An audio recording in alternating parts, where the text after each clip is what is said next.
10:30. He suggested that we have not adjourned the finance committee yet.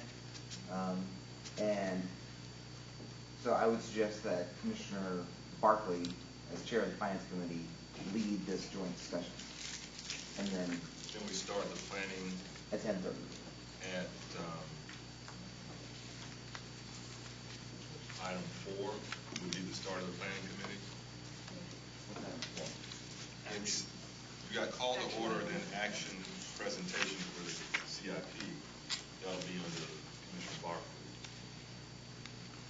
And then you got public comment, number 3, and then you got action items for the planning committee. That's actually where we'll start at 10:30. For planning. Item number 2 on the planning committee is a suggested action item. Yeah. So that's our overlap. His suggestion was that any vote by the planning committee be after 10:30. So separate votes? That we would have separate votes by the planning committee and by the finance committee. Finance committee vote can happen at any time since we are still in the finance committee now, and then the planning committee vote, no vote on minutes or anything be until after 10:30. Gotcha. I'm not sure I understand that, but we noticed the planning committee for 10:30 essentially, so we can't start the planning committee part until 10:30. The actual presentation of the capital improvement program, that's a joint planning, and we're not doing that either. We're waiting for that till 10:30. We're going to start that. we're going to start that now. Under finance. Okay. All right. So I'm going to pick up now for what our action presentation is number 7 on our agenda, and I think it's number 2. Is that correct? Okay. And Heather is going to lead us in information about the capital improvement program.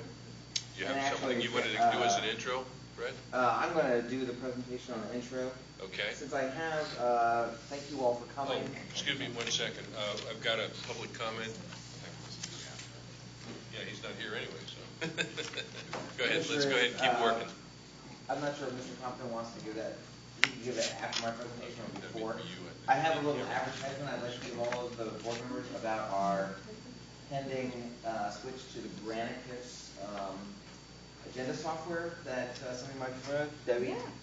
Good morning, everyone. Good morning. My name is Deborah Woodward. I'm the Director of Information Technology. As you recall, earlier this year, the board did approve going forward with Granicus, which is an agenda management system that is actually using an app on any device that you have, tablet or laptop.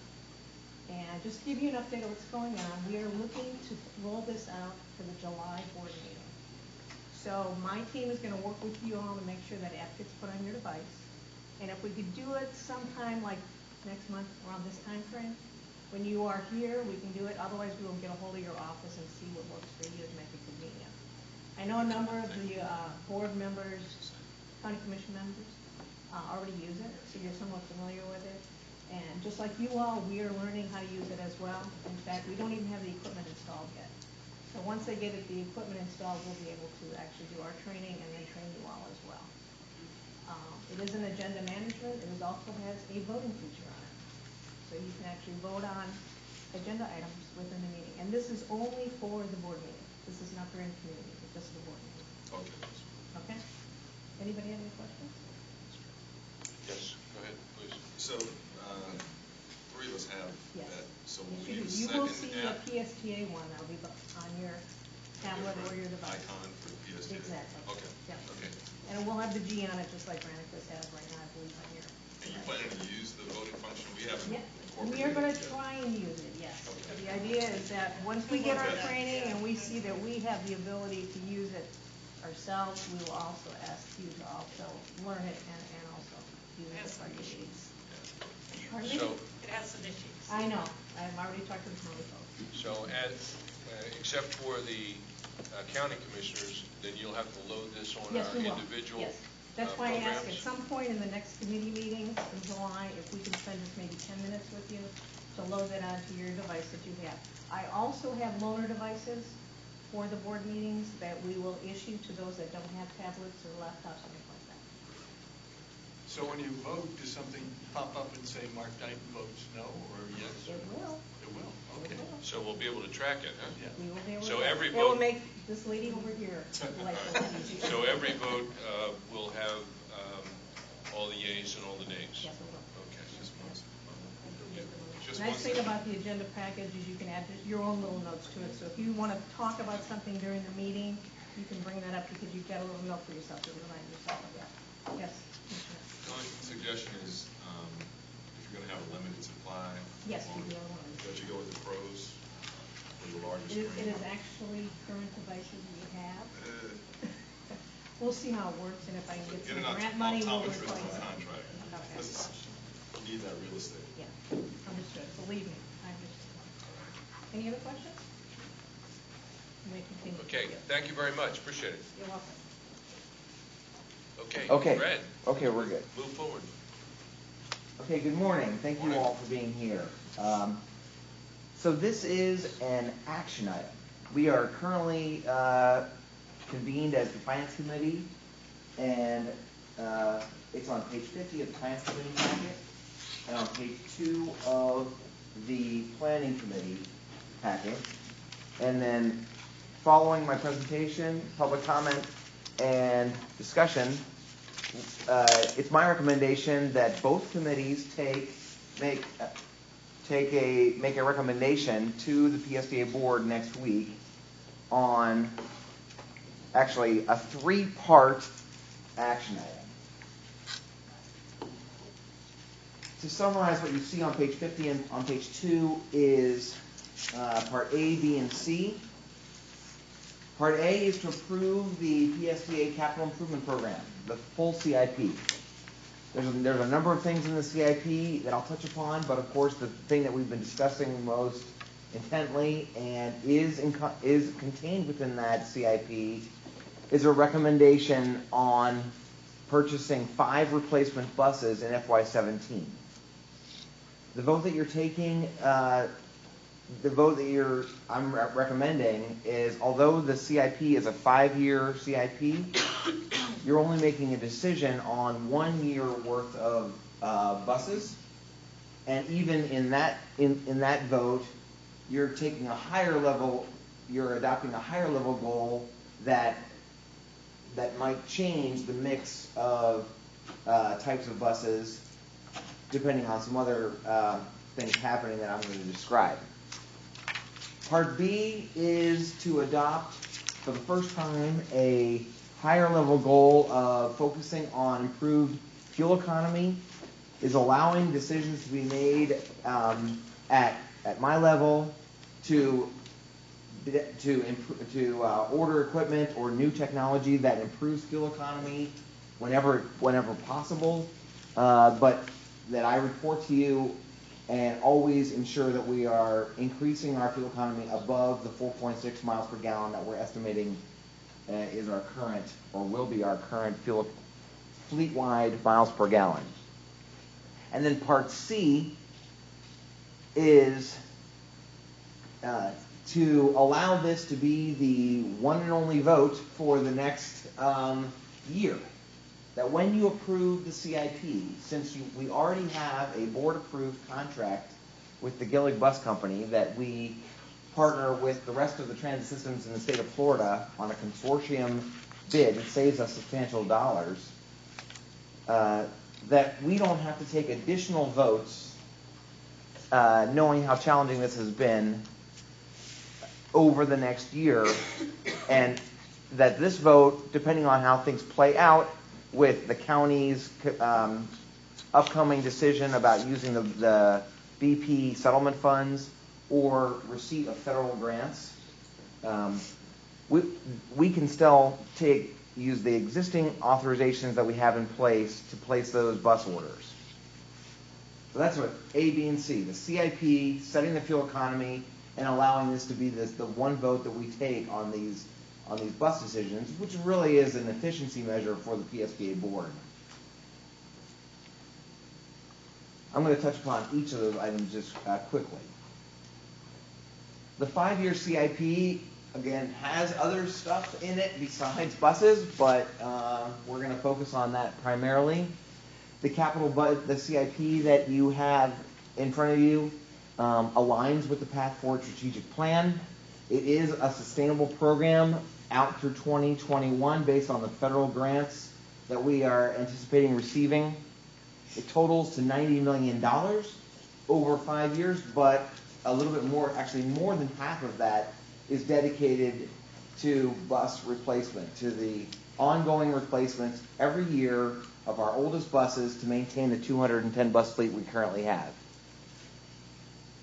Incidentally, last Friday, we had a really was it last Friday or some Friday? We had a fantastic joint open house or networking session with Disadvantaged Business Enterprises, DBEs. PSTA, by the fact that we are a federal grant recipient, we are required to have a DBE program where we set a goal and then target to have disadvantaged business enterprises participate in our contracting opportunities. And we had this awesome session downstairs in the boardroom, joint session with HART. And we had maybe 80 or 90 contractors, private sector contractors in the room. The room was full of contractors wanting to do business with PSTA and HART. And HART officials, and we were there, and the HART CFO got up there and announced to this room full of interested bidders, good news that the budget at HART's fiscal year 17 had $10 million worth of contracting opportunities for non-vehicle capital projects. Non-vehicle capital projects, $10 million that these guys were gonna bid on. And then PSTA got up there and said, good news, we have $2 million worth of non-vehicle capital improvement program projects that we can offer you guys.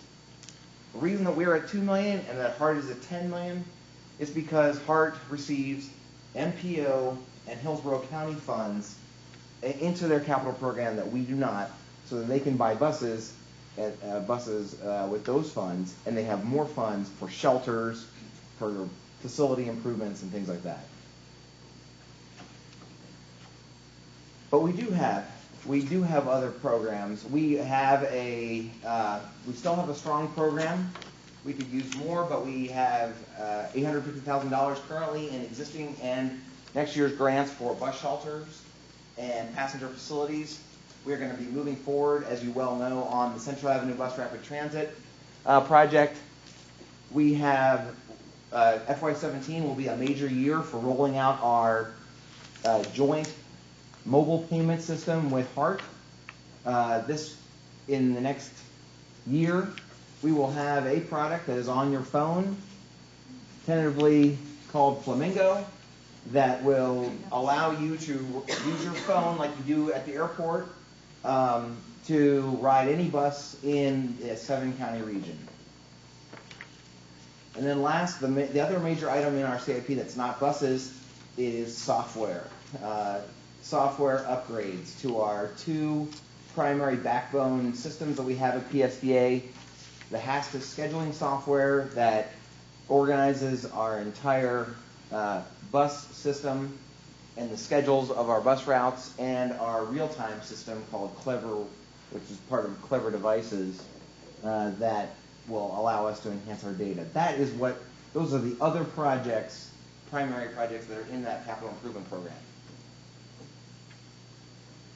Now moving on to the main item, which is the buses. As we've discussed, we've had hours of discussion about this one topic, about what kind of buses PSTA should buy to replace our ongoing fleet. We've had a lot of public input. I have met with both Miss Barbara Hazelton and Phil Compton, and I know that both those groups are gathering petitions for that I will present to you next week, once they get them to me, on whether or not petitions from citizens in our community they're signing that PSA should buy smaller vehicles, like our connector buses, and then others that in the community that are weighing, as you know, have strong interest in us buying electric buses. And I'm pleased to recommend a plan to satisfy both those ideas, to buy smaller vehicles and a greater number of smaller vehicles, and then also, given that other things occur, launch a pilot to buy electric, no-emission vehicles as well. I said before that we plan on only having one vote this month on this decision. We're going to have another vote next month, or hopefully next month, on replacement of the 8 North County Connector cutaway shuttle buses that we currently had. Those are now ending their useful life. We are planning on purchasing a little bit different kind of vehicle. We're purchasing one that looks like this. It's a little bit heavier duty. It's a 7-year, 200,000 miles certified small shuttle bus, rather than the current buses we have, which are 5-year, 150,000 miles shuttle buses. We buy those off of a different contract, off of a state DOT contract that the state procures and then allows any transit system, even the small systems across the state, to buy off of. And they have not awarded that contract yet. We're waiting on the DOT to award that, which we're hoping will happen shortly after their fiscal year starts, and then we'll be able to come next month and buy 10 of these slightly more reliable, we believe, and better smaller buses. In addition, I am recommending that the 40-foot buses that we replace, the 5 that are in the CIP, be replaced with slightly smaller ones, 35-foot buses, Gillig buses, to replace the 40-foot buses. That's mostly symbolic. Those do not cost substantially less than the 40-foot buses, but in the spirit of essentially trying to right-size our fleet with the ridership trends, etc., we believe we can buy the 35-foot buses, and that would not be a problem. At your request, we have done further analysis since the last board meeting, and this chart is shown in the presentation. We have replaced the CNG column in this analysis with a new column called shuttle bus. Those are the small buses. Again, the small shuttle buses that we currently operate are certified to operate for 5 years or 150,000 miles. So this analysis tried to compare apples to apples. Each of these other kinds of vehicles, the diesel, the hybrid, BAE, and the Proterra electric bus, is certified to operate 600,000 miles over its useful life. So for the same amount of miles that we run a heavy-duty bus, 600,000 miles, we would have to purchase 4 small shuttle buses like the North County Connectors that we operate today. So this column is based on 4 small buses equaling 1 big bus. Does that make sense? Yes. Commissioner Director. What's the capital infrastructure for a shuttle bus? I'm going to talk about that in a second. Yeah. My understanding, what you just said a minute ago, was that these buses are lasting, the new ones that you're talking about, like 200,000 miles. Yeah, and that's my next slide. It's a little bit different. Sorry, we're jumping ahead. We just shut up and listen. If we would just keep buying the buses we have been buying, the shuttles, 4 to 1. So that's why the base shuttle bus costs $100,000 roughly off the state contract. So that's why it's $400,000, because over the same period of time, it would be 4 buses. There is approximately $60,000 times 4, or $240,000 of equipment and other things to make it a PSTA bus, the bike rack, the cameras, the real-time equipment, etc. There is this other $250,000 capital infrastructure cost that we are applying to the small buses. Although this is a capital improvement that is in our CIP that we plan on doing no matter what the decision is. But it is related to the small bus. This is a special lift in our maintenance division, designed to lift up the small types of buses.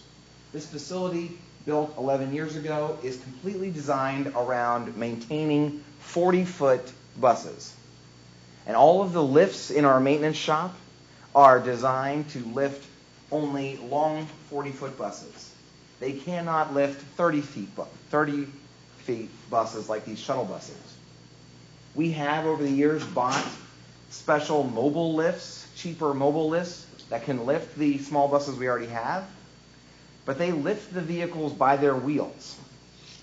And so they're okay, but if you have any problem with the wheels, you can't lift the bus up and change the wheels or fix the wheels or brakes or anything related to the wheels. And so we need to buy a scissor lift. That's the right term, right, Henry? Which is about $250,000. This would allow for basically full use, full maintenance of these small types of vehicles. It is completely related to the small bus purchase. That's why we put it in this column. But we're planning on coming back to you with an award of that, no matter what. But that's an important capital item. Do you have space to do that inside our facility? Yes. Okay. We're not going to have to delete some other lift or other activity somewhere in the building. We have space to put in another lift like that. Correct. Again, we are maintaining the small 10 small buses today, and we're using these other kind of lifts. But we do work on the wheels, and this will make it much more efficient to do this work. But in this financial analysis that we're presenting on this page, we thought it was appropriate to present this information as attributable to a plan to buy smaller buses. It is an important component. So we already have 10 of these shuttle buses, and as you said, we're going to buy this equipment anyway. I don't think it's appropriate to put it on this list of investments like you're putting in the charger for the electric buses, because that's we don't have any electric buses yet. We absolutely have to have that. Well, no, if we chose to replace the 10 shuttle buses that we have today, which 8 of them or all 10 of them are due for replacement, we would not, with 40-foot or heavy-duty buses, we would not need that $250K capital item. I mean, your point is well taken. We could take it out, but it is a investment completely related to the maintenance of these small buses. I think it inflates the cost. Commissioner Dunn? Yeah, don't we have some underground facilities where guys can go under and work up on the bus? Can we use that, Mark? Henry? We do have pits, but those do not allow us to raise the vehicle up. It would work. So if you want to work on the brakes, then you've got to. We still have to lift the vehicle, which we do not have the proper way to do at this time. Sorry, go ahead. And we can do the analysis certainly with that, or you can do the math yourself. The punchline is essentially because it's 4 buses for every 1 bus, the life cycle cost is relatively consistent. Mr. Jones. The scissors lift is for the small buses. What about the 35-foot buses that were going to be required? Could they be used with a 40-foot bus? Our lifts that we have now are able to lift 30, 35, and 40-foot heavy-duty transit coach buses, not the smaller type vehicles. Thank you. This analysis shown on this page shows that over the life of the bus, the total cost for the equivalent number of vehicles that you would need is about 1.3 million versus 1.1 for the diesel, 1.2 for the hybrid, 1.6 for the electric. If you took out the 250 and didn't attribute that to the small buses, it would be 1.1, about almost exactly what the diesel bus cost would cost. We did the analysis again on the, just to answer Commissioner Egger's question, we did the analysis a second time with this new bus that we're proposing to buy, this slightly better cutaway shuttle bus. That is a $200,000 bus. I'm sorry, yeah, $200,000 total, but it's 140 plus 60 additional costs to make it a PSTA bus. It is certified to operate for 200,000 miles for 7 years. It is a slightly more expensive vehicle. It is not all great because it is only available in a high floor variety. It looks like this. It's somewhat more like a school bus. There are stairs. All the rest of our big buses at PSTA are considered low floor vehicles where you walk straight on the bus or you roll straight onto the bus. It has a ramp that you roll onto the bus. Our customers definitely appreciate not having stairs. They're not just for people with disabilities, but senior citizens, Brad Miller, every single person. It is easier to walk straight on, and the stairs are somewhat cumbersome to lots of people. And these vehicles only come, because they are the way they're designed, they need stairs. They have a wheelchair lift that gets you up the stairs, so they're ADA accessible, but they're just not low floor.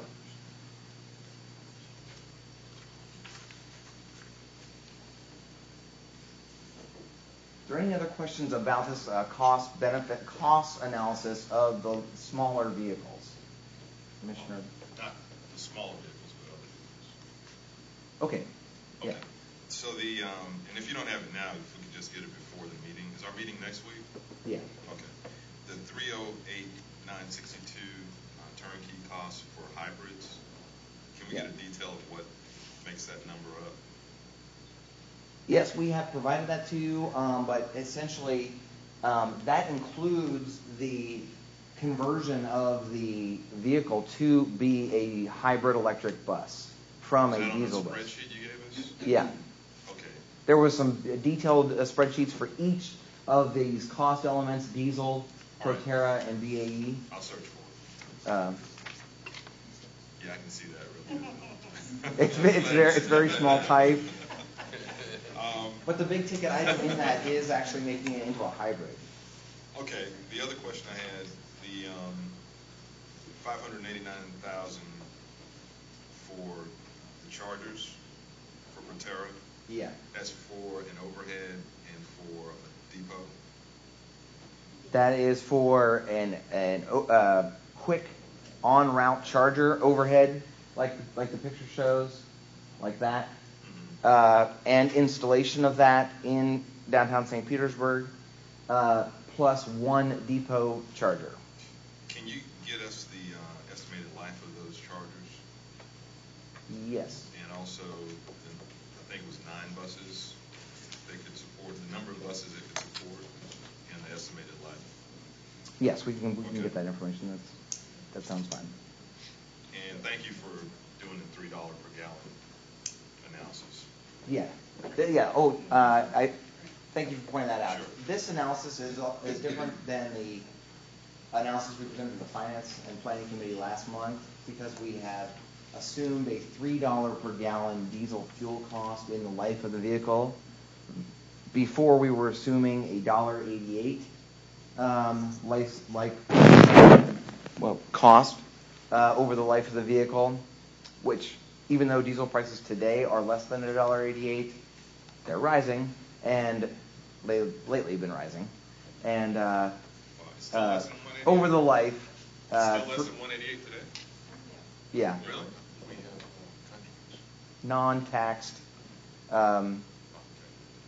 think it's around $1.55, something like that. Actually, myself, before I left, it was $1.48. Okay. This is tied in with our contracts, our Well, long-term that would be the contracts? market price, and Yeah. then we got locked-in price. Okay. Mr. Johnson? Just as long as we're talking about the fuel, I ran the calculations for the fuel per tera, I verified that. And when I looked at the diesel one, I think that's calculating 4 miles per gallon. Yes. And don't the diesel, aren't we saying the diesels are a little bit better than that, the proposed diesels? We've assumed 4 miles a gallon. I'm not sure. It's an industry baseline. 4 miles per 1 mile. Whereas the VAEs have better mileage. We're assuming 6 based on what we've heard from Booker. And you're assuming on this shuttle buses. 6. 6 as well.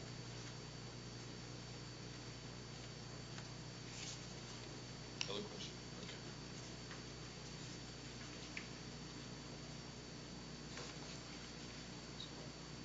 Okay. Okay. So again, the recommendation from staff is to adopt a CIP that is sustainable out to 2021. But by approving a higher level goal of improved fuel economy, the recommendation is to maintain flexibility in the exact mix of replacement buses we buy, depending on what I understand to be upcoming decisions by Pinellas County Board of County Commissioners about possibly allocating some of the BP settlement funds to buying a charging station, to paying for the charging station costs. If the county does approve of, and we are able to fund the charging station outside of the PSTA CIP, then we would purchase 2 well, not necessarily Proterra, but 2 no-emission electric buses. We would do a procurement.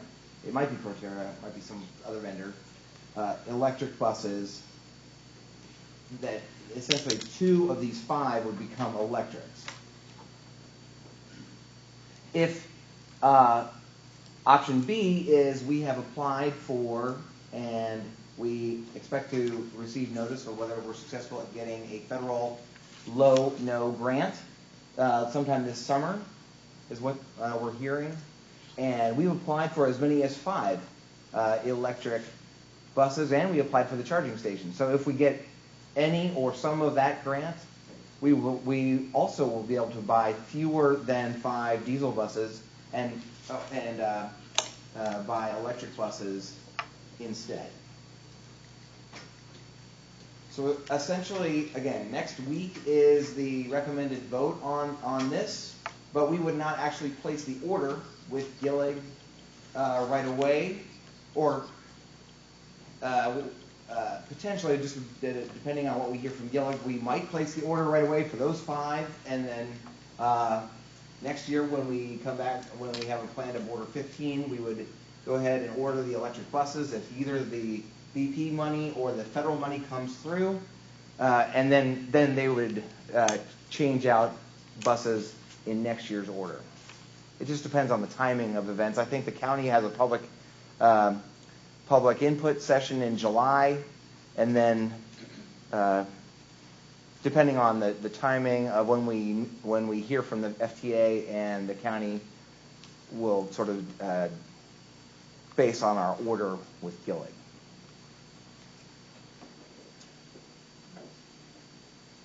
And again, I want to keep emphasizing this over and over. Maybe I haven't done the greatest job of presenting this, but it is important to always remember that the most important function of PSTA is providing people with an alternative transportation mode to get to where they need to go. And I know that is the most environmentally friendly thing that PSTA does. Give people an alternative in Pinellas County to driving a car. Without PSTA, there would be no transportation option, especially in the rain. but you can't, a lot of people don't like to ride their bike in the rain. Perhaps there might be a future with Uber and Lyft operating everyone around, but that also has its limitations for a number of our riders. If PSTA does not have a sustainable program and can't maintain a reliable fleet of 210 buses carrying 14 million annual riders, we will have an unreliable fleet and overall ridership will decrease. And that will raise overall emissions in Pinellas County, no matter what kind of bus PSTA chooses to buy. PSTA today, and hopefully in the future, is a net benefit to the county. That providing public transportation is a net benefit because we provide folks a more environmentally way to get from point A to point B. I presented this slide last month, but the fewer buses that we can rely on because we are behind in our replacement, on our annual replacement of buses to maintain our reliable fleet of 210 vehicles, the lower the ridership will be, or if we have to dedicate funds of our own property tax funds to supporting the bus purchase rather than just relying on capital and reserves for that, we will have to reduce service. That will also lower ridership. And our net benefit, environmental benefit, in terms of net greenhouse gas emissions, no matter what kind of bus we choose to buy, will go down. The most environmentally friendly thing we can do is to approve of constantly improving our fuel economy across the entire fleet, hopefully getting to 4.7, and maintaining that 210 buses, reliable buses, in our fleet.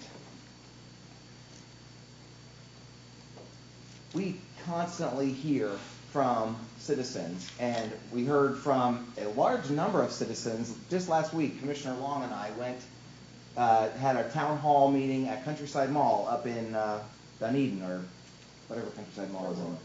Clearwater. It's in Clearwater, sorry. Dunedin had a chance a few years ago. Okay, we were in Clearwater.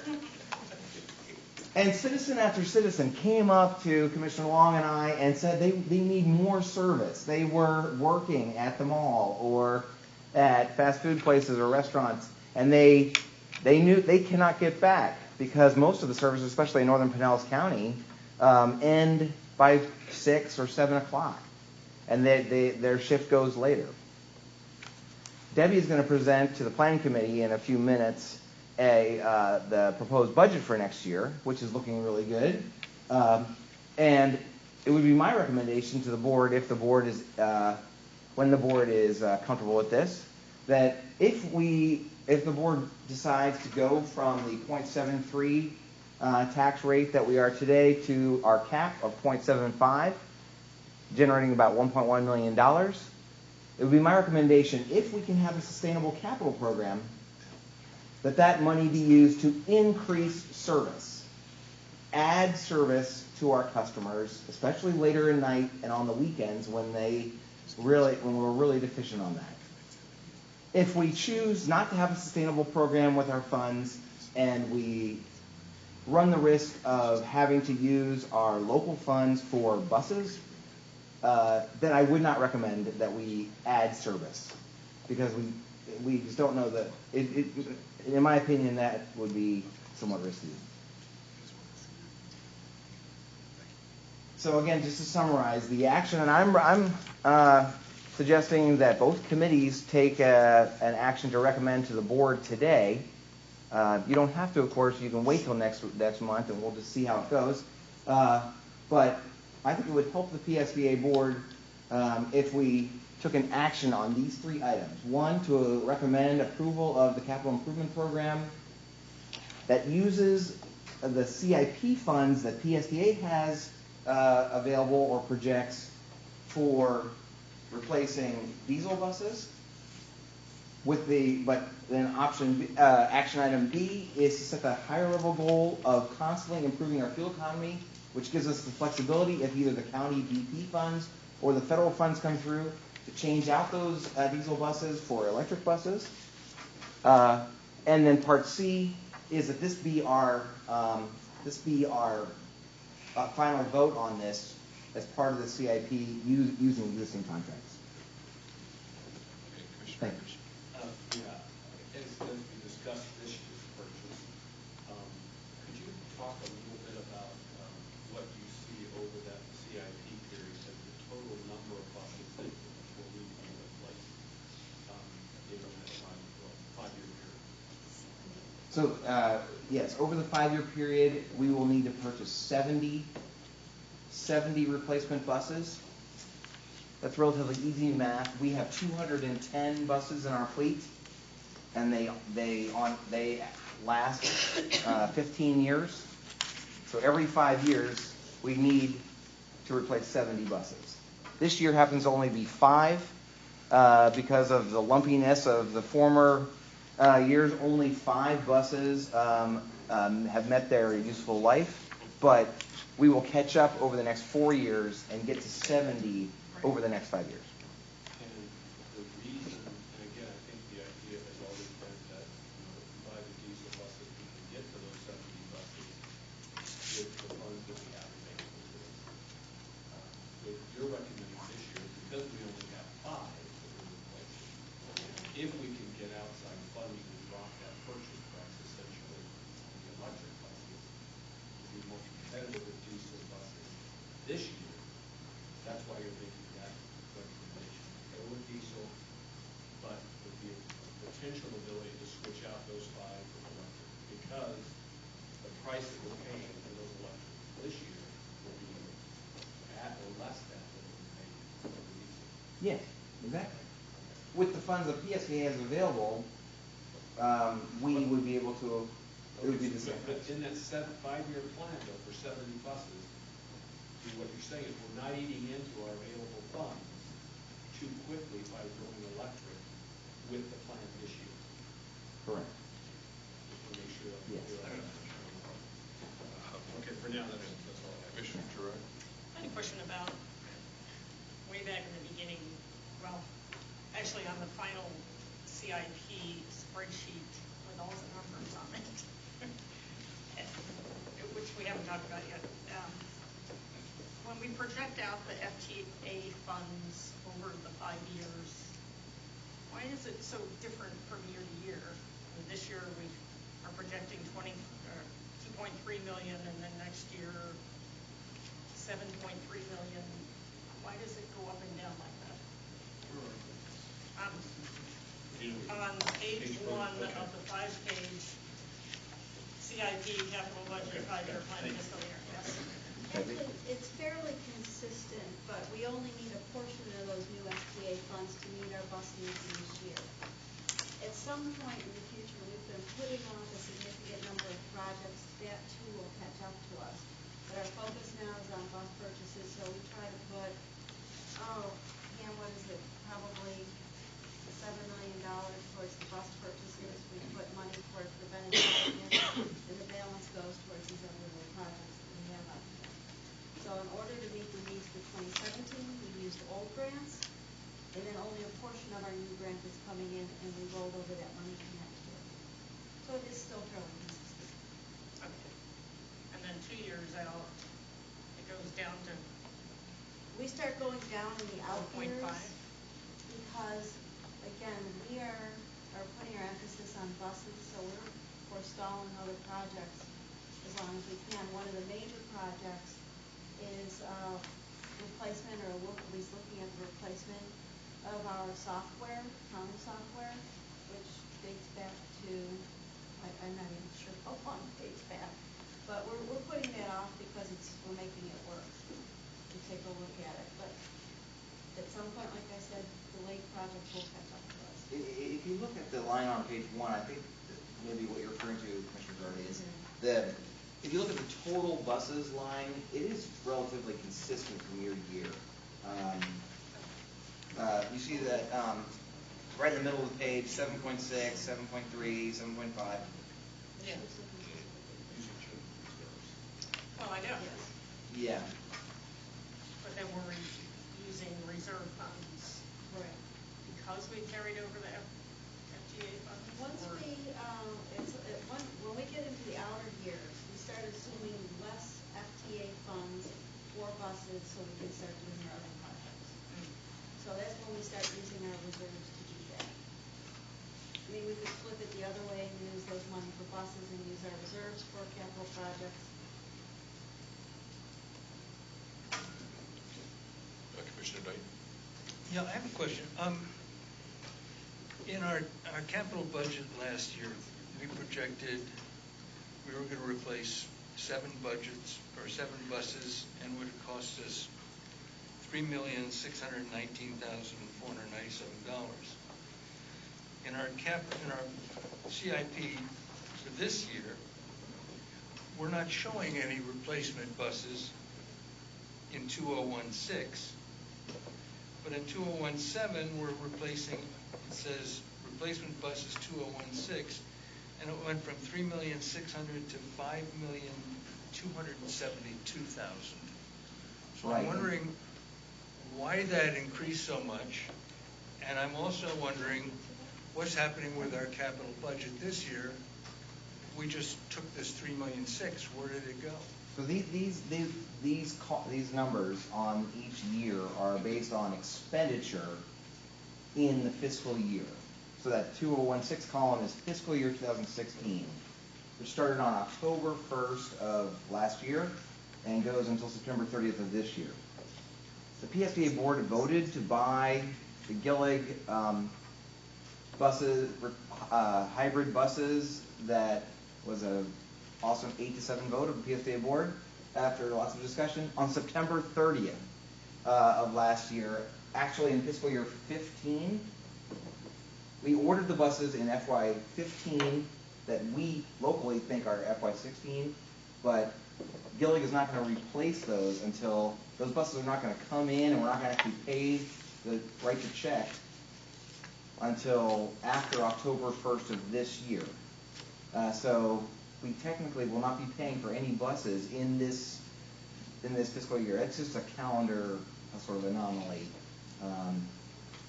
We won't actually be writing any checks for this year because the buses are not going to arrive until sometime we're thinking in October or November of this year. So which will actually be technically next fiscal year. But we budgeted 3.6 million, and now it's 5.2 million. Because we went from diesel to hybrid. We budgeted for diesel, and the board voted to go to hybrid. So we bought hybrid.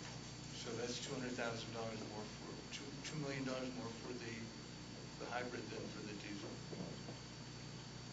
Yeah. Madam Rice? And then with the 3.6 million that we had budgeted in for this year, what happened to that? Is that in our? So again, we started looking at doing some diesel to hybrid. Now what we have in here is, as we've talked about, we're going to budget for diesel and apply for every grant humanly possible so that we can upgrade to more fuel-efficient vehicles. But this assumes diesel buses, very basic diesel buses, so that we're fiscally sustainable from that point of view, and then applying for every grant to get us where we need to environmentally. So the 3.6 does that come out of our capital improvement budget for 2016? There will be no buses in 2016 because they were ordered at a later time. Yeah, but I mean, we had the 3.6 million in our which is budget. now part of the 5.3 that's on here. So where does that It's included.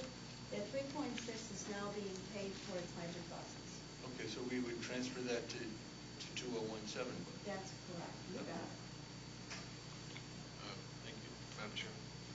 Thank you, Commissioner. That exchange just helped me with my question a little bit, but I'm just trying to kind of come to terms a little bit with, I feel like there's been a middle ground that's been kind of lost with the option for looking at the hybrid buses. Could we look at the slide on, it's number 12, that one. So on the third line, mix/diesels, when you say mix, you're referring to the mix of hybrids and diesels on the fleet currently? What do you mean by the word Currently, mix? yes. The word mix just emphasizes that we are not proposing to eliminate any of the current 60 hybrids that we operate today, but that the CIP moving forward, as Debbie described, with the funds that PSTA has under its control, would recommend for the next 5 years diesel replacements. But they would only be replacing existing diesel buses in our fleet. None of the hybrids would be replaced. But that's what that line 3 is. So the 2021 net greenhouse gas emissions, I see where you have minus 3,600 tons for the mixed fleet. But the line underneath it, it seems to me that if there were theoretically a fleet with all hybrids, it seems like there would be a greater number than 2,700. I don't see how that number can be less than a fleet with less buses. The reason that it goes down, you are correct. If we had 210 hybrid buses in 2021, it would be more than 3,600 net tons saved. But PSTA funds do not allow that. If we continue to buy hybrid buses instead of diesel buses, we will defer replacement of the oldest diesel buses in our fleet. We will have a less reliable fleet. We will only have a reliable fleet of 173 buses, not the necessary 210. Ridership will go down. More people will drive cars in Pinellas County, and the net benefit of PSTA services with lower ridership is actually less because we have a less reliable fleet. That's how this whole chart works. And then going back one more slide to page 10, I think it's the slide. This one? No, one more. Yes. Okay. Yeah. The word convert. So the low-no grant would convert 2 to 5 electric buses. When you say convert, you mean convert in what we purchase. You're not talking about converting an existing bus. Correct. Correct. Right. Yes. Convert our Purchasing decision. Yes. our purchase decision. Yeah. I'd just like, if you would go back to the slide before that. Okay, thanks. Commissioner Welch and I both did the same math independent of each other. If you look at the bottom where the yellow line is, the difference in cost between diesel and BA hybrids is $90,120 for one diesel bus versus one hybrid bus. So that's a fairly small number over the lifetime of the bus itself.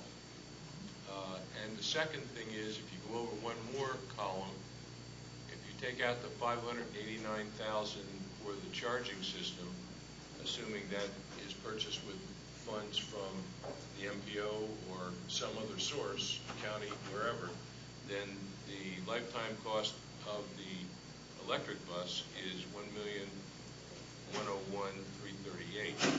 So that actually becomes less expensive than either a diesel or a hybrid bus.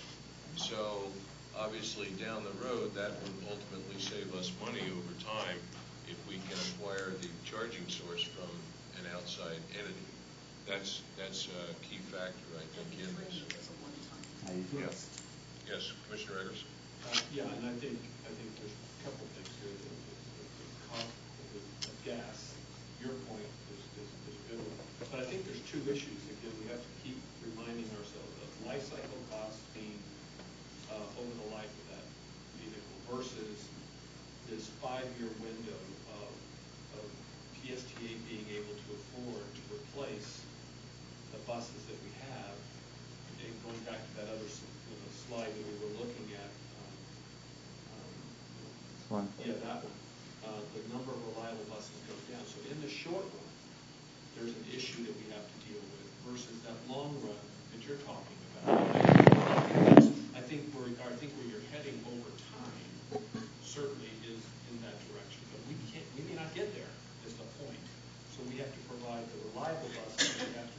70 buses in the next 5 years. And how do we do that? Unless you get all these grants that help us out in that purchase, we will not be able to do that. That 173 would go down further. So I think those are the two things that we're looking at: that short term versus long term, and trying to drive that overall number down. So I think you're right, but I think there's a contra argument in the short run. And I think those things are both critically important as we try to maximize that environmental, social, and financial, all of those combined. I think that's what we're all wrestling with, fairness for everybody, not just the simple.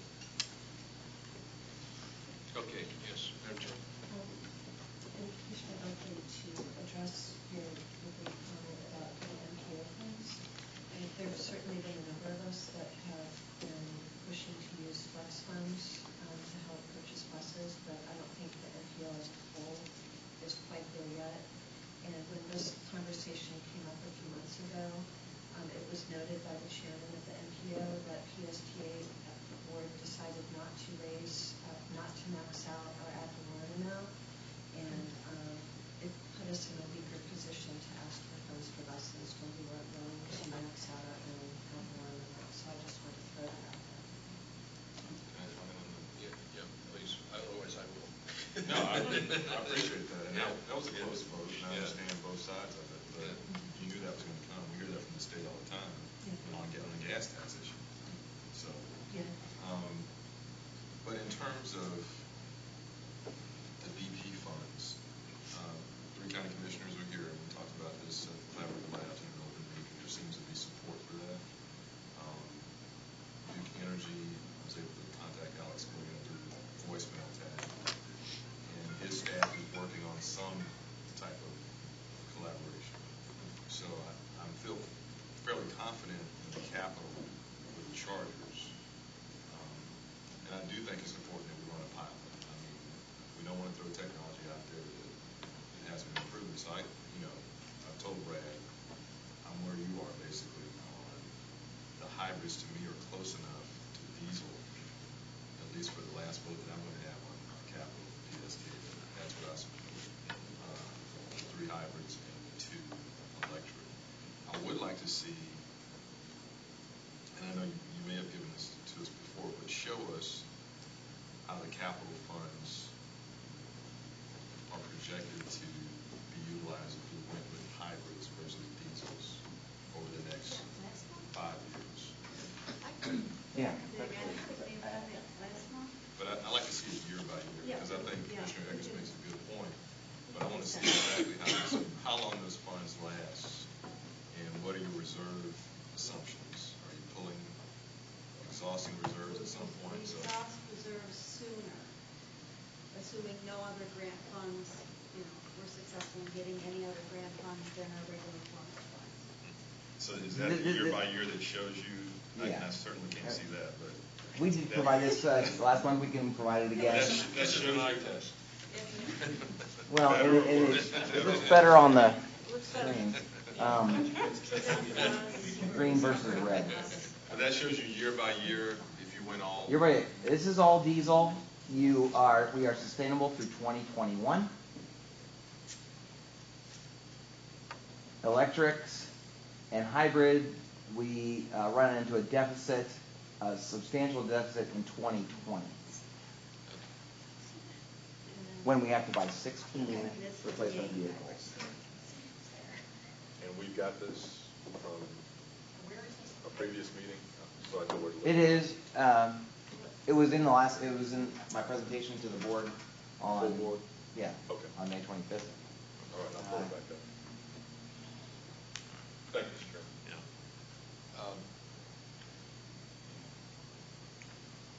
I think to answer Chair Rice's comment, I think if that vote were taken today, it would be different. We have had some changes in the board, and the most ardent person that did not want to raise to the max is on the board. I felt that it was prudent to do that last time, and I certainly understand the MPO's argument on that we've got to do everything we can before we lift others. But the issue is, I think that vote will come up again, and we will pass it this time. So if that could be relayed to the MPO, I think that would be beneficial to at least consider that, if not this year, then next year. Yeah, well, and again, I think it's a fair statement to make, but I certainly don't know that that's the only reason the MPO was not looking to fund those dollars at this point. I mean, certainly that was an off comment that I would bet that if we had raised it last year, the vote would have still been the same, not to fund at that point. I don't think that would be the issue. I don't disagree that, sometimes taking care of yourself to the max that you can might assist in certain areas. I don't think it would have this year in the MPO. Now, maybe that's changing. I think historically, the MPO has not done that. Not funded transit. That's a changing That's in this county. That's in this county. It does take some time, and it's evolving in discussion. And again, the only other thing I would say to Commissioner Welch's comment on the charger purchase, that was discussed.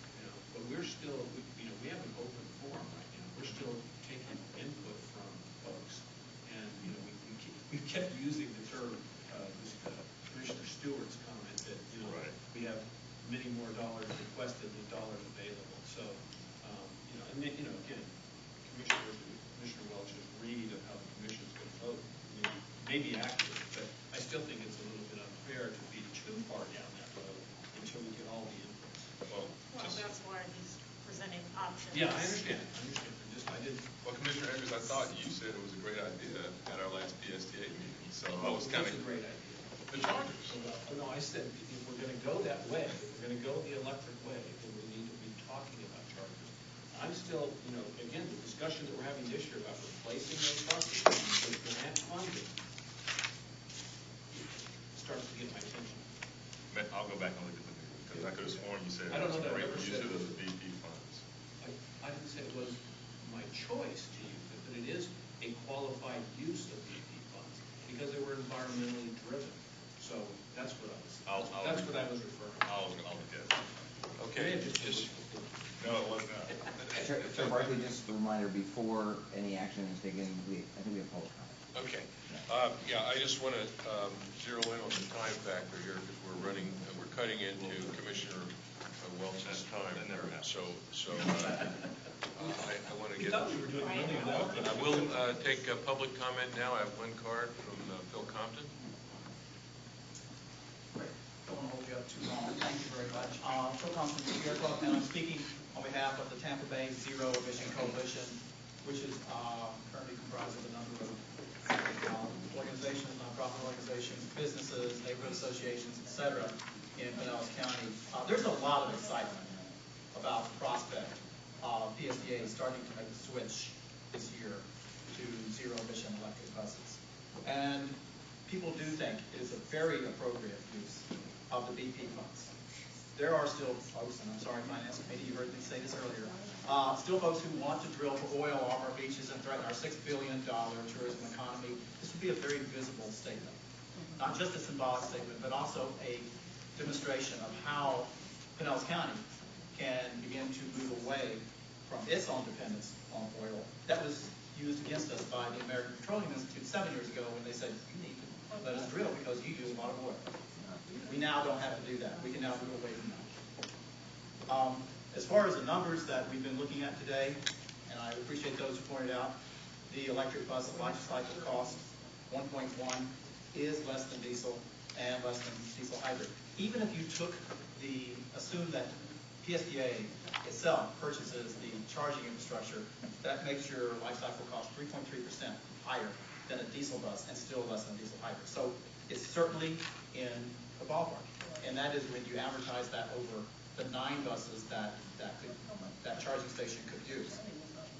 But there is really, and the price of buses purchased in subsequent years would indeed continue to be at that same level, because that is a one-time expense that you would have for a place like St. Petersburg. So there's a lot of new excitement, there's a lot of new enthusiasm, and I think this would also be a great thing for PSTA.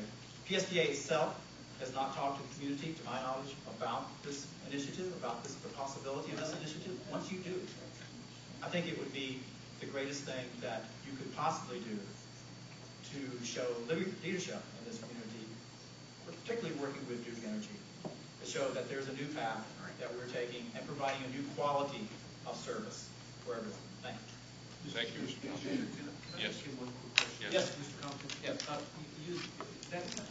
For 9 buses is one of those, that $500,000 number, is that for the 9 buses at a time, so that if we get to the 10th bus, then we have to do another $500,000? Is that my understanding?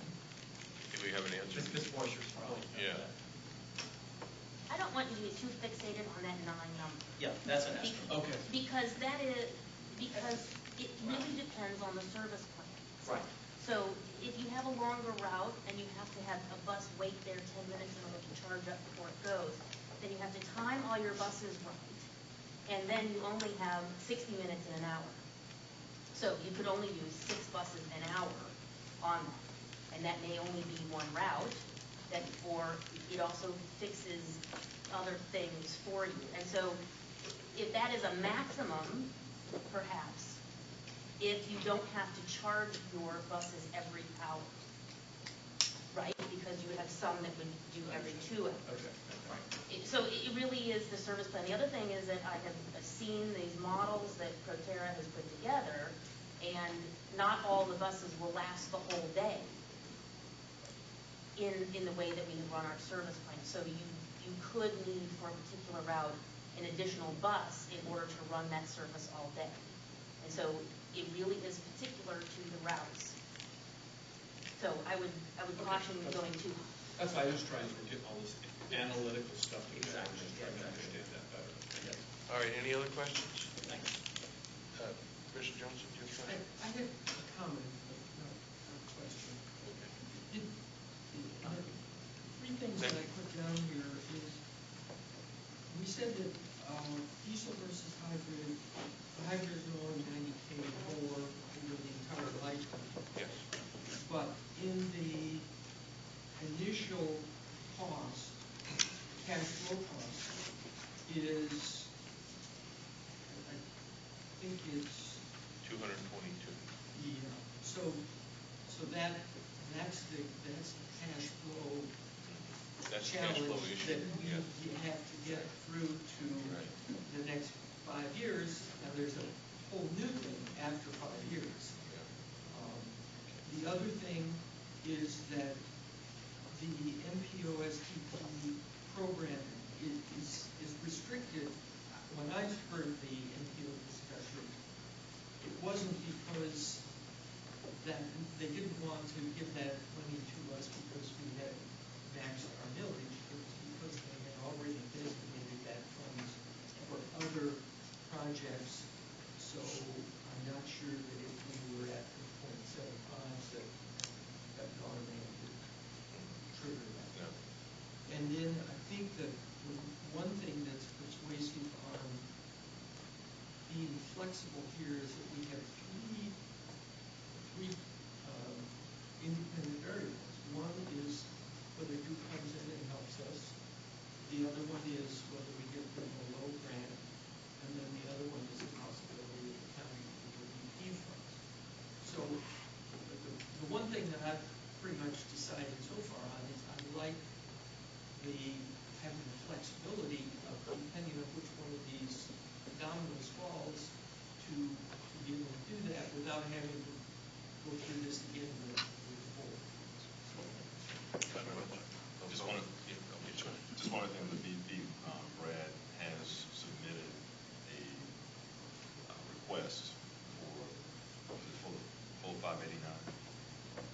Yes. So that request has been submitted to the county. Yes, and I'm not sure exactly if it's like a database you have, but It's online and it's a. Commissioner Long's assistant verified to me yesterday that it was on. Okay. It was on the list. And it's open to the public for public Yeah. project recommendations. Okay, But I confirmed yesterday that it is, it's on the list. okay, thank you. It was submitted. Yeah, my impression is that the Proterra buses will go 80 miles. This is kind of what Cassandra was talking about, is some of these buses have got to go more than 80 miles. So we're talking about, I mean, what is the average length of our buses? What do they run? Do they run more than 80 miles? So that if you've got an 80-mile bus, it takes, we're not going to be able to run it for as long as we want on the route. The average today is more, of our 210 buses is more than 80 miles a day. And it would come up to, and it, We can compare, that's what we're proposing to operate these on On certain routes. on a circulator route in downtown St. Petersburg where the buses operate less than 80 miles. Not on the US 19, which goes from Gulfport to Tarpon, which is so that these would have a very basically limited amount that we could use them until we get to a point where we get batteries that'll last 100 or But we can't maybe use it 100 on miles. the routes, but you can sell them. Yeah. I think the argument is that even if we can't use them on all the routes, any route we can use them on will be environmentally beneficial and actually less cost. So we don't have to run them on all the routes, just some routes. That's the idea. Anyone else? Chair DeRoche? I do like a sustainability policy, and I do like I think we're headed in the right direction in terms of thinking about how to improve the overall fuel economy of the fleet. I just wish that we could do a little bit better than a 10% increase. And I'm wondering if there's any other way to set that number higher. I mean, I'm sorry, I'm looking at this. I guess it's just a comment that I think on one hand, I think it's the right thing for this board to do to set a policy where we look at setting improvements of overall goals and preserve some flexibility year by year with how we get there. And in fact, ironically, it seems like, as you all know, I used to work for the National State for about 7 years, and I worked on corporate average fuel economy standards, and I lobbied our U.S. senators to pass a stronger CAFE standard.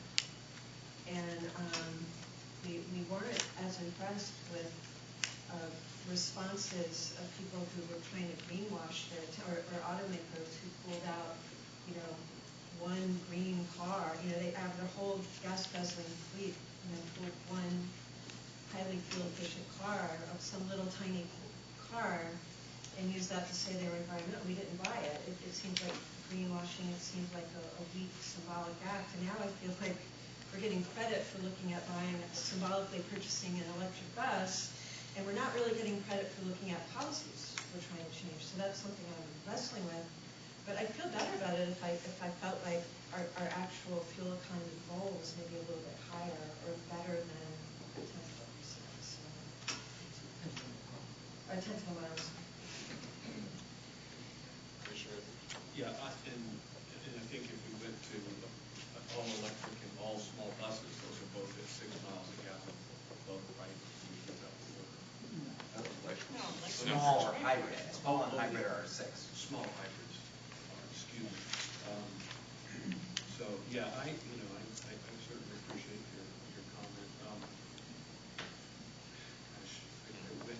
I was listening to what you were saying and going down a different path, so I kind of forgot what I was going to ask, so I'll have to come back to that.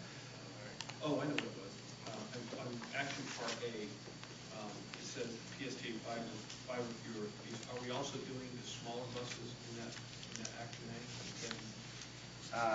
Yes, it was recommended that the 5 that we buy would be 35 feet instead of 40. Right. To replace 40-foot buses with 35s. But the smaller replacement of the connector bus? The connector bus will have to go next month because the FDOT grant would. the CIP has the money for smaller connector type bus replacements, but we don't have a contract for that, so we'll have to come to you next month with that. Oh, okay, so that's a different, I thought we were doing that all today.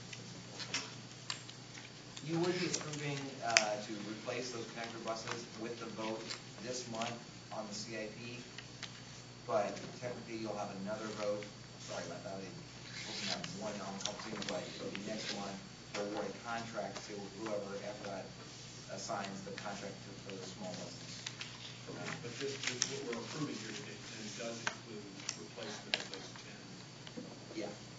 The connector buses and two of our smaller, older, regular buses with 10 of those shuttle buses, in addition to the 5 Gillig heavy-duty buses, will be 35 instead of 40. Subject to all the things we talked about, maybe changing that 5. Yeah, but even if we get the electric buses we would buy would be smaller than, shorter than 40. If we did get those 5 electric buses, are we gonna have to be saving some capital this year? If we get the 5 electric buses, Yeah. grant money? That has a match. Well, it likely will have a match, I guess. It has a match in the diesel price. So we close the match, wash, like, okay. So if we got the full $1 million grant, would that pay for 2 electric buses, or would it might pay for 5 electric? We applied for 5 and said, we'll take 2. And the federal government might come back and say you get 1, or they might say you get none, or they might say you get 5.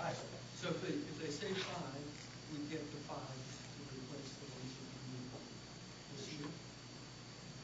Yes. Yeah. And the money required to match would be comparable to our diesel purchase.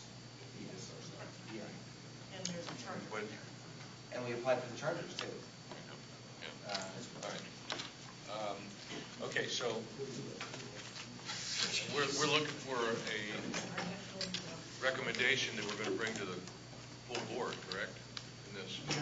All right. So do we have a consensus here on what we want to do? We've talked about a half a dozen different choices, and I'm not sure that we have everything nailed down. And just for clarification, the planning committee is going to vote on this directly after the performance management votes and adjourns. Okay. All right. So we're talking about a vote by Finance committee members? Finance committee, and then you guys are going to have a separate vote. Yeah. Okay. All right, so Finance Committee, do I have a recommendation here? I recommend we propose this to the board. Second. All right. That's staff recommendation. Yeah. Okay, now, and we're talking about diesel buses as opposed to hybrid or electric at this point, right? Five diesel buses. With the caveat. With the caveat that if in fact we get some grants, then we'll move forward with that to divide how we did it. 2 or 3 electrics, whatever it is, will come in. Okay, all right. All in favor of that? I'm a nay. As I've said before, feel that this is not in the best interest of the environment. It's not in the best interest of providing the region with the kind of vision that is needed. I would be willing to go with hybrid diesels for $90,000 more over the lifetime, but I vote no with diesels. Okay. Anything else that we need to do on our committee? Okay, we're adjourned. Thank you, Mr. Chair. I'm sorry to hold you up. No, good conversation, well worth it. So we'll bring the planning committee to order for June 15th. Mr. Thompson, did your comments carry over to us, or did you want to? Yes, I think that covers. Okay. Thank you, Mr. Thompson. So let's vote on the action item 2A on our agenda. Is there a motion from a planning committee member for items A, B, and C? We can take them together or separately. I move we adopt A, B, and C as presented. Is there a second? Okay, it dies for lack of a second. Is there another motion?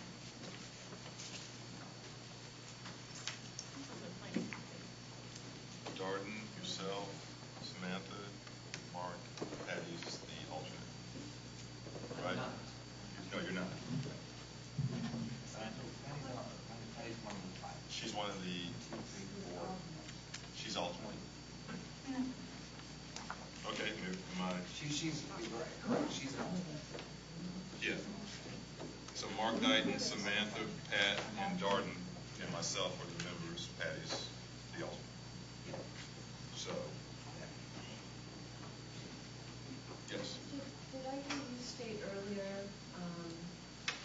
an indication that you would support the purchase of 3 hybrids and 2 electrics? Did I hear that? Yes. correctly? And the reason is, and Commissioner Barker and I independently scribble out the same thing. If we're talking a 15-year life, a $90,000 difference is $6,000 a year between hybrids and diesels. And if my math is right, the hybrids are 30% lower in emissions. And I think emissions do matter. Sea level rise, we're ground central. For that amount of money, I think we ought to be going hybrids instead of diesels. So I wouldn't support staff's recommendation for that one point. Mr. Chair, your recommendation on the 2 electrics contingent upon receipt of some other funds, or? I'm going to push as hard as I can, and my read, and I hope Commissioner Eggers goes back and watches the video, because he did say it was good use of BP funds. But I think I'm going to push very hard for it. I can't speak for other commissioners, but it was well received. It fits into several categories that we set out: transportation, innovative projects, alternative energy. You know, I'm optimistic that the county commission will support that out of BP funds. So is your recommendation to buy 5 hybrids and then contingent upon receipt of some other funds, replace some of those hybrids with electrics, or to go 3 and 2 regardless of the other funding? 3 hybrids, 2 diesels. 3 hybrids, 2 electrics regardless of any other funding, or is it 5 hybrids and then contingent upon receipt of other fundings, replacing 2 of those hybrids with electrics? That would be I would fine. move that we purchase 5 hybrids, with 2 of those being contingent upon our pursuit of BP money, county BP money, and Or other the funding sources. loan grants or other funds. I would second that, but leave the NOLO grants out of that, because I think that would be an addition. Unless Okay, you're substituting the I will. hybrids for the electric, or for the NOLO. Is that what you're saying? I'll keep the loan out of it. Yeah. Okay, so we Makes have it cleaner. yeah. I'll second that, yeah. So we have a motion and a second. Any other comments? Commissioner Rice. I move that we purchase 3 hybrid electric buses. Excuse me, 5 hybrid electric buses. As we pursue extra monies available for 2 electric buses that could possibly convert 2 of those purchases if we get the money for them. For the capital infrastructure, for the chargers.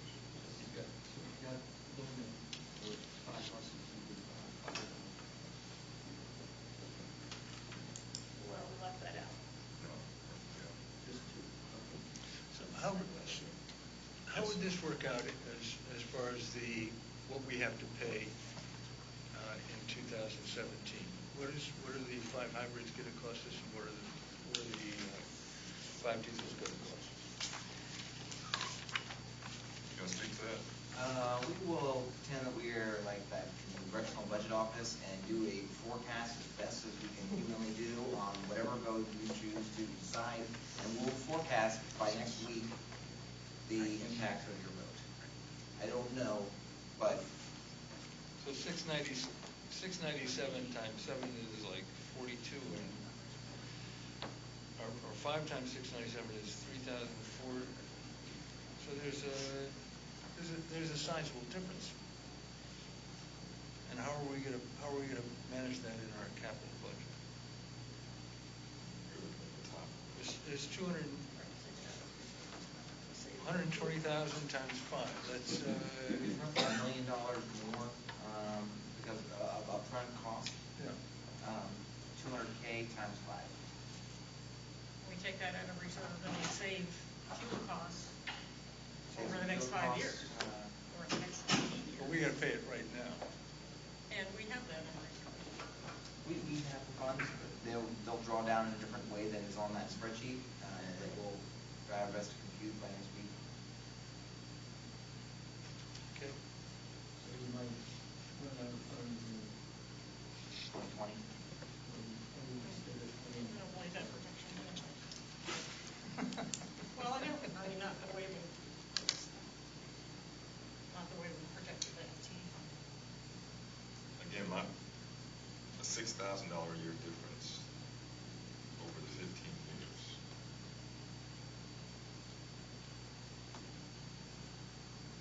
Bottom line, the 1219. 90 divided by Yeah, 90 divided by 15. So is 6K a year going to determine our future one way or the other? Either we have a capital problem or we don't. And I don't think 6K a year is going to be the determining factor. You actually believe it? Okay, so I better keep going. So we have a motion and a second. Any other questions on the motion? And those are the only changes. Otherwise, A, B, and C were supported. Okay. All in favor? Aye. Aye. Opposed? The motion passes unanimously. Thank you all. I know Commissioner Gerard has to leave. We still have a quorum. Is Patty still here? Okay. So we still have a quorum. So let's move on to action items 4A, approval of the May 18th meeting minutes. Is there a motion to approve? Need a motion to approve? Okay. Is there a second?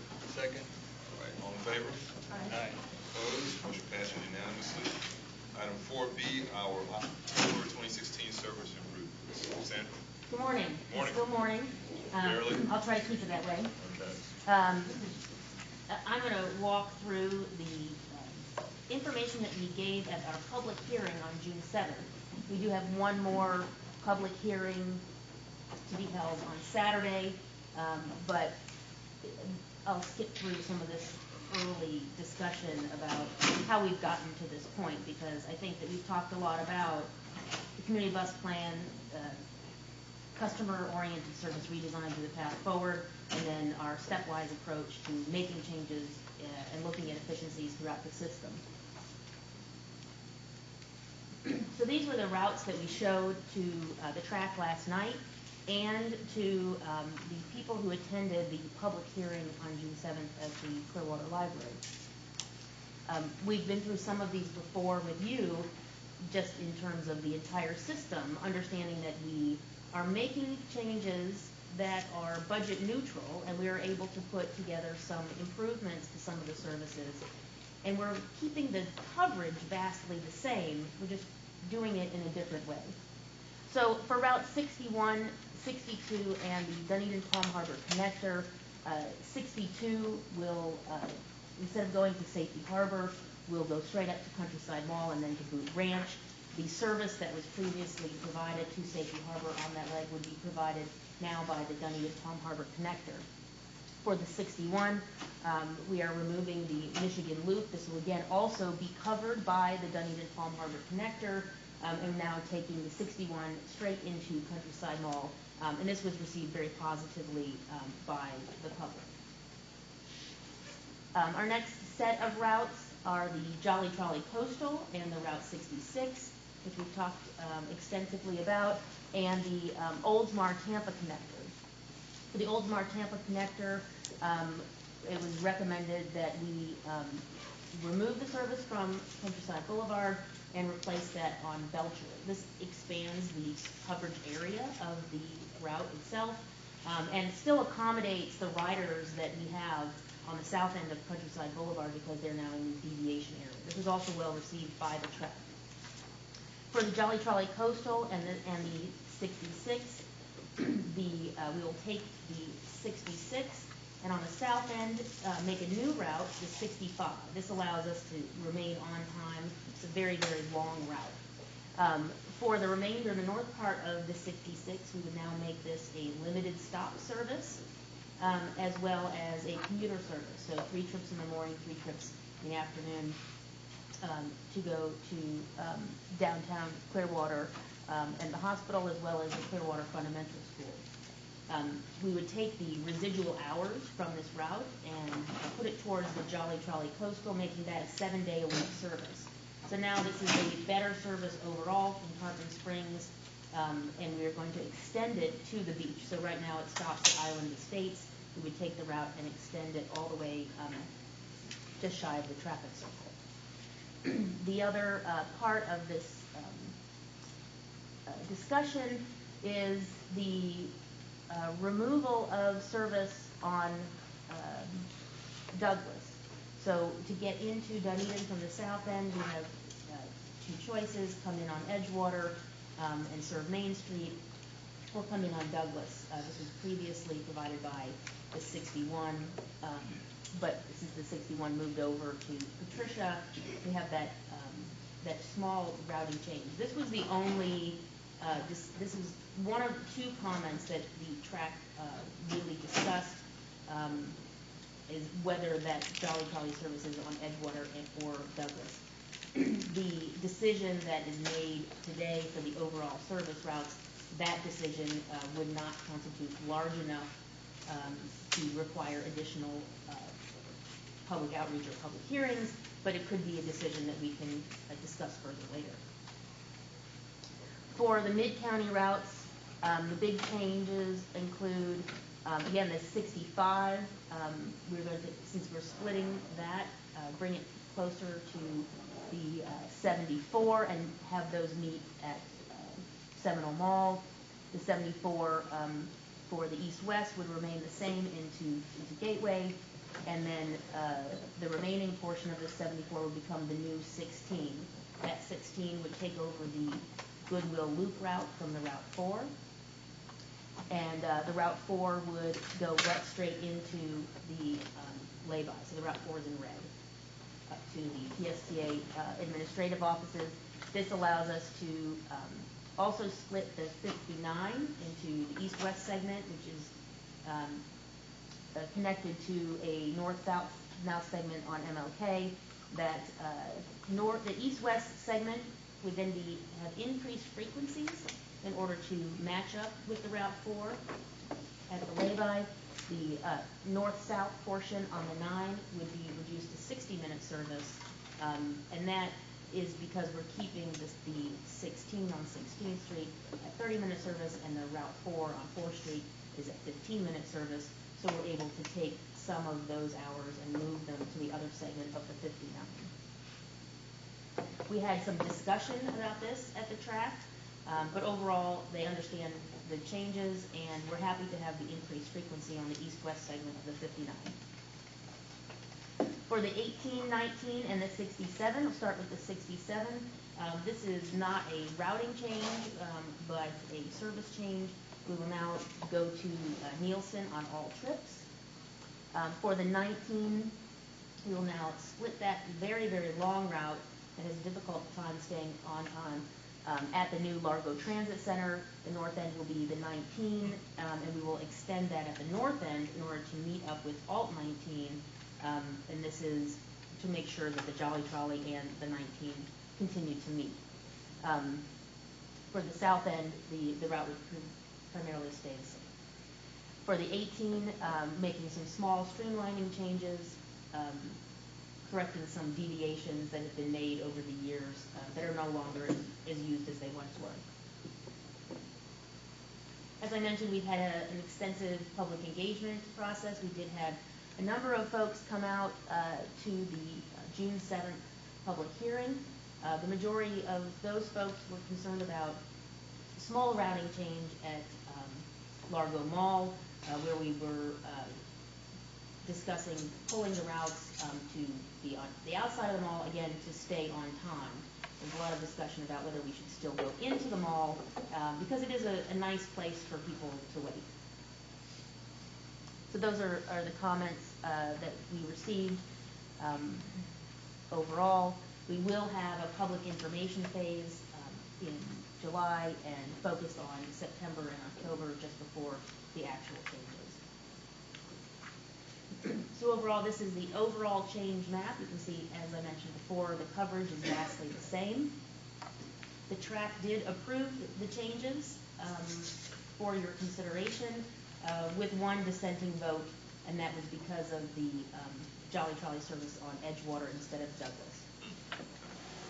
Well, great job. Very well thought out changes, and appreciate the communication and outreach effort. Any questions? If not, is there a motion to approve and forward to the PSTA board? So moved. Second. Okay. All in favor? Aye. Opposed? Motion passes unanimously. Great Excellent. job. Thank you. And are you going to handle 4C, the FDOT Central I Lab? will. Okay. This is like the best part of my job, is to deliver good news. We love it. And tell you we have money. So the first is, the good news is that the FTA has approved us to enter into project development for the Central Avenue BRT. This is a big step for us. It was a good negotiation with the FTA. Then their primary concern was, did we have the money? And so we had to prove over and over to them that we had the money, and that both in terms of the FDOT money and ours. I finally had to show the FTA the video of the board meeting in February to make sure that they understood that we had the money. So we have it. You want to look at the checking account? Yes. Yeah. The $200,000. So now the action item before you is to approve a resolution that would allow the CEO to engage in a joint participation agreement with FDOT. We are bringing this to you a little earlier than normal, and the reason is because we have already started this project. We have already had stakeholder workshops, and in order to make sure that we don't skip a beat and keep on our schedule, we'd like to have the ability to enter into that JPA as soon as it is ready from FDOT. We have been pounding on FDOT to have that done as early in July as possible. This still goes to the full board, right? This still goes to the Okay. board, yes. Doesn't specifically say that, so. Yeah, so that we're recommending that the committee approve to forward to the board. Okay. Great, great job. Long time coming. Madam Very Chair. exciting. I move approval of the resolution to forward to the full board. Okay, is there a second? Second. Questions or comments? All in favor? Aye. Opposed? Awesome. Thank you. Okay, our item 5A, our draft 2017 budget. Debbie. In 6 minutes. Wow, No okay. pressure You there. got it. No pressure. This is going to be very, very exciting, not because I like numbers, but because numbers tell stories. Great. So we are going to be taking a look today at our forecast for 2016, and we're also going to be looking at the proposed draft budget for 2017. It's built off the forecast, which takes into account our mission statement and path forward, as well as areas of continuous improvement based on benchmarking. So let's take a look first at the forecast for 2016. Our revenues, which we've been talking about all year, are projected to be under budget. The driving force behind this is our fair revenue. That is offset by some increased grant revenue as well as interest income. So thank you, Michael Hansen, for that. Our expenses are under budget in every category or on budget as we project going forward.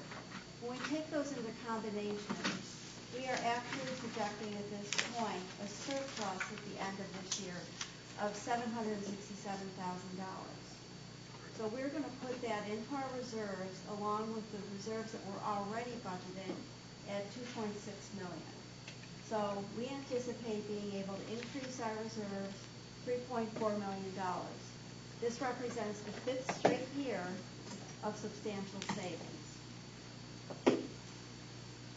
2016 was also the year of a lot of path forward initiatives and accomplishments. We put some up here on the board to talk about, certainly not all of our accomplishments, but some key ones. So it's not just saving costs, which we've done. I think the staff has done a fantastic job of that. But it's also looking at our customers. We increased our staff for cleaning the buses. We ended up doing customer surveys, both with external consultants as well as our American Bus benchmarking surveys. And with that, we were able to hone in on some staff development for customer service training. So we had that in there. We also had our first ever federal lobbyist was put on board to help us with the capital. We took a look at succession planning for all our key positions on a governance level. And we also had our marketing, strategic marketing initiatives, as well as continuing on the community bus plan. You know, as Cassandra's pointed out, already this year, not even looking into next year, we've been able to take some of our resources from the lower performing routes to the higher performing routes. And as we find out, we increase ridership that way.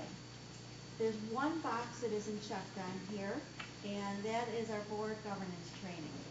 That was a request that came out of the executive committee, and during the course of the year, we had opted, at least at this point, not to do that, although we did spend time and money on workshops which were very beneficial. As we look forward to 20 is outreach.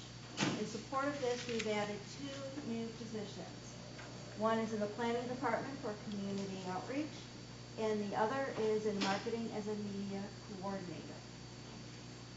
More mundane, but still extremely helpful. We sat down and had a robust discussion on a staff level about printing of maps.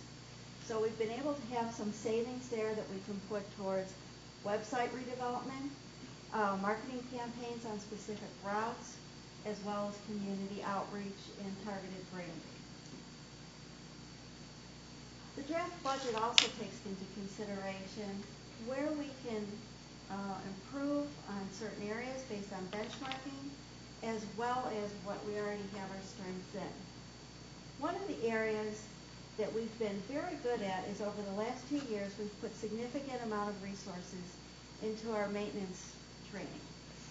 However, we still rank 17 out of 19 in the American Bus benchmarking group on hours per employee. So I'm proud to say we've got $200,000 in the budget for our investment in our employees. And we also have 2 new programs, which I think you've heard about, which is PSTA University and Leadership PSTA. And Leadership PSTA is where we're going to take a select group of people and we're going to train them to become excellent in management staff. So they're going to become leaders in the authority that we can look to for the future. And congratulations yesterday to Debbie Elias, our CFO, being admitted to the leadership finals. Thank you. Awesome. Very excited. Oh, I'm sitting. Another area, we've talked about this a bit today, is we are putting 10% increase into our maintenance budget so that we can extend the life of these buses out longer. And Brad had mentioned earlier today that really came kind of hit to the forefront. We don't have as much money for buses as our partner across the bay. So we need to watch on our maintenance side. Or the majority of Or the majority, because we're benchmarking. low. Another area that we're looking at is service frequency. And as we said, frequency and span drive ridership. We ranked 13 out of 19 in the percent of seats filled. And one thing that we're going to talk about for you to think about as board members is perhaps we can increase our service with additional ad valorem. So in summary on our budget, taking a look at this year for the forecast, $3.4 million will be going into reserves. Next year's budget is balanced, so that is very, very good. Again, with a balanced budget, we can look to do other things. But there's a big difference between the forecast for this year and the budget for next. So let's take a quick look at some of the differences. We have wages and benefits are going up $3.5 million. That is within, and most of that relates to our unionized members, and as you know, with the contracts we've settled within the 3-year budget. A big majority of that, about $1.5 million, relates to step increases alone.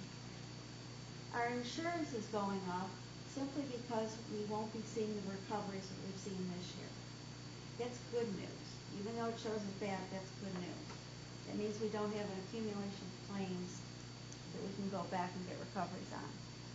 Diesel fuel at this point I'm projecting to go up to, we're using $1.75 a gallon. I've actually just locked in somewhere around $1.70 a gallon for a portion of our fuel for next year. As we go through the summer months and we fine tune the budget, I will reflect that. I don't like keeping things static just because. So that money can go elsewhere. We've increased our bus parts money, and our DART, we've got a new contract we're in the process of procurement on. So we put a 10% increase in there.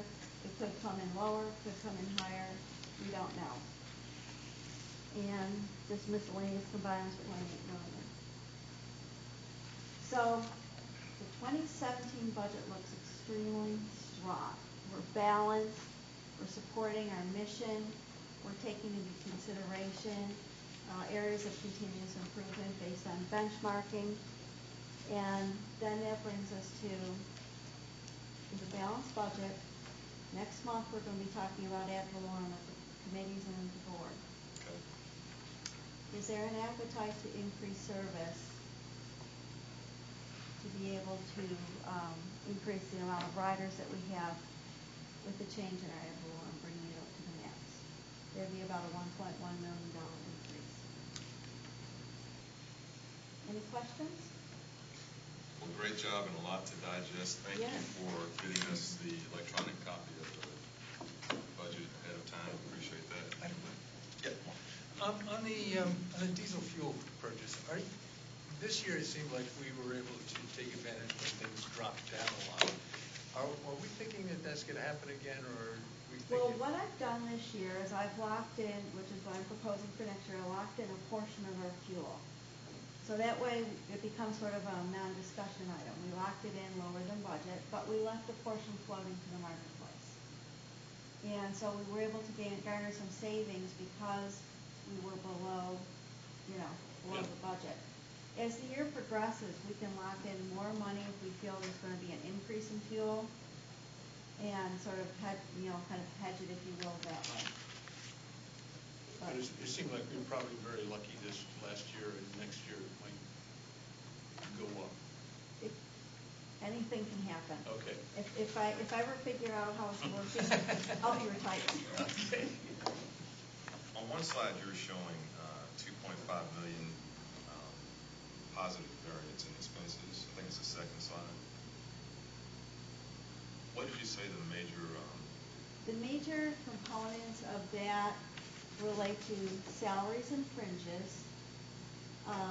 We also have, let me just check my notes here. Are those fuel is about unfilled 500 positions when you say salaries? The salaries and position, and that's about down $1.3 million. We spend a lot of time, especially in transportation, which is our biggest amount of employees, taking a look at right-sizing the number of full-time employees so that we can reduce overtime. That 2.5 is a savings compared to budget, right? That is a savings. Right, and that was the question, what's driving the So savings? the savings is being driven by salaries and fringes. We've also kept some positions open longer, so our attrition was greater. Fuel savings are anticipated to be about $585,000. And then insurance recoveries and insurance savings, about $919,000 are the driving forces behind that. In addition, we've done a lot of cost-saving measures throughout the different lines where we do our procurements. And your revenue line, the unders you're throwing the parentheses, so the 1.7 is under budget. So it's not a positive, it's unfavorable.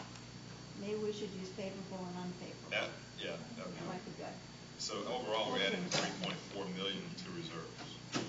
Yes. You don't see that happening next year? I mean, is this the last? This year, big we year actually for- budgeted 2.6 million going to reserves because we increased fares. Mhm. I don't see that happening. Our fares were, I think, being more realistic. What's actually happening out there, so it's almost flat. It was like a 0.2% increase. And that number is incorporated in the projections you gave us already? Yes, it is. The 3.4 is? Yes. Okay. Mark? Yeah, and with the money that we did not spend on buses this year, is that money going to reserves? No, that money was federal money, and it is going to pay for the buses as they come in October, November. So we can just switch that? carries forward. Carry Oh, okay. forward. Thank you. Any other questions, comments? Great job. We will digest this. Great late night reading. Okay. Okay. Future meeting subjects, anything you want to hit there under item 6, Brad? Well, I think the key discussion next month will be on the millage rate, although as we learned last year, there's actually 3 votes on the millage rate, 2 budget hearings in September plus the July advertising. Those are going to be advertised. I think that was the item. Is your proposed budget at the 0.75? No, it is not. It It is is not. balance the adjustment. I had suggested during my capital presentation that if we had a balanced capital program, that we could adjust the millage rate and expand service by $1 million. We have to see what's possible. Okay, but you're not recommending going to the max? That's not your recommendation to the board? My recommendation had been, I thought I was going to recommend if we had a sustainable capital program, then my recommendation would be to go to the max and use the additional $1 million to add service, expand the service later at night and on the weekends. Based on my little calculation that I am not going to get the vote I want on the capital, I'm going to get a different vote. I got to see whether what the financial projections are, whether or not I can recommend going to the cap for expanded service, whether I need to recommend going to the cap to buy buses or not go to the cap.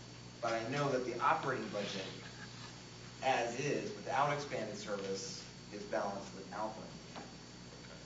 Can I ask you just to give us another scenario in your projections that shows us going to the cap, just so the board can see that? So, just let us see what that picture looks like. Okay. Any other questions, comments, observations? Thank you all. Nothing else for the good of the order? We're adjourned. Thank you. All right. Thank you.